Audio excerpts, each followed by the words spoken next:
Now, for more on the build-up to the elections in Ivory Coast, we are joined by Khalil Gueye of VOA's French to Africa service. And of course, most of our audience always see Khalil on the field, so it's really good to have you in the studio with us today.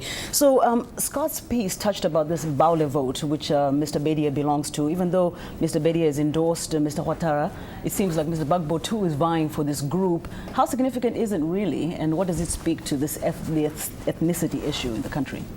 It's a significant, it's very significant. The thing is that the Baules are a very important portion of the voters, and they are the so-called genuine Ivorians, compared to the populations in the north, which are mostly composed of people from immigration.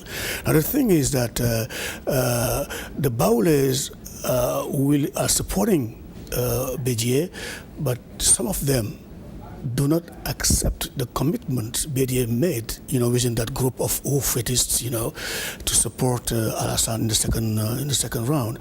That's why the latest news tell us that last week some members of the Bédié coalition group went to see the Gbagbo side to discuss on possibilities of voting against Ouattara. So they could really go either way. They could go either way. Just moving on a little bit, we have a limited time. Talk about this violence that seems to be, spiking now ahead of this runoff election. What do you make of it? Though the first round of the election in Ivory Coast was peaceful, the loser may take it to the street. Because the two parties, each of the two parties has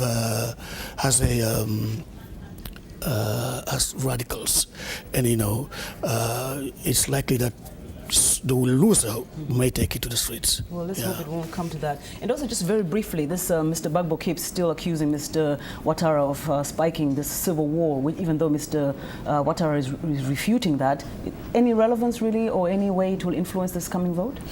It will definitely influence because, as I told you earlier, some of the members of the Bédié group do not support the idea of voting for Ouattara. Okay. So that's certainly what we can expect from them.